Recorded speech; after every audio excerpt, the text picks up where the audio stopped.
तो वह मटका दो ना वो थेथरा बोलत रहे।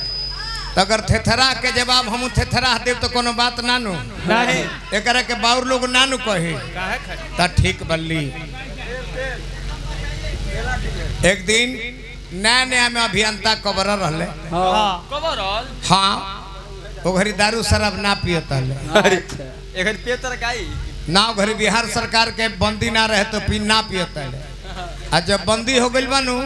चालू कर दे तो एक एक ढरका एक एक तोर में मारता है। अरे लो गोइनी हम कहने जा रे अरविंद सिंह अभियंता केकर नाम हो कहलो जे एजे के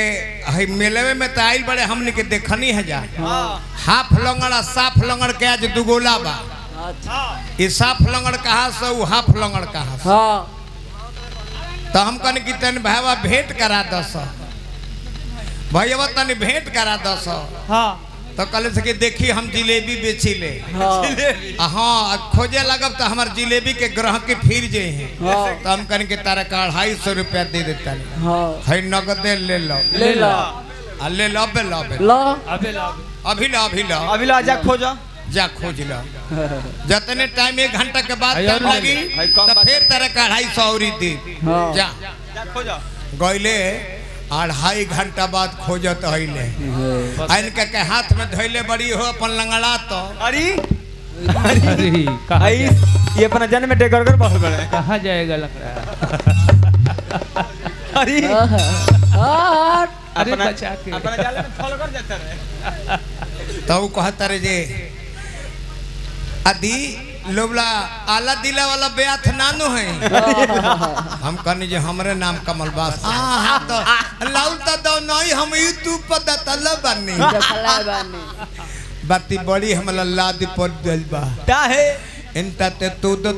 दो अरे हम थाते देनी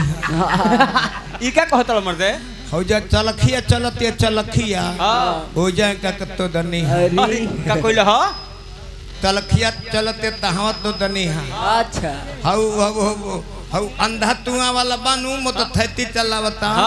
ओ जो इनता तो दनी है। अच्छा कोटी छोला के दुकान पर दो दुई जिलेबी ते दुकान पर दो दनी है तो दो कहीं ना तो दैले है तब दा कर दे थनी है जय दादा इते तो दूधता त दो पानी पर ढाला लोले है का तोड़ के खैले ले चले आखिर खोज लिए ठीक ठीक कहला बबुआ लो आखिर खोजिए लिए लो आखिर खोज ले लन अरे दाद तो जैसा को तैसा मिले मिले सोम के सोम अदानी को दानी मिले मिले दो जी समय कुछ मिनट रह गइल बा समय समाप्त बा ऐसे ही नाम के बोलो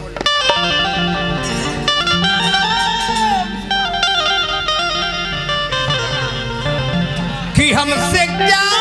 भूल हुई कि जो ये सजा हमका मिला अब तो चारों ही तरफ बंद है आए हाय दुनिया की गली किसी ऋषि का नाम बोलो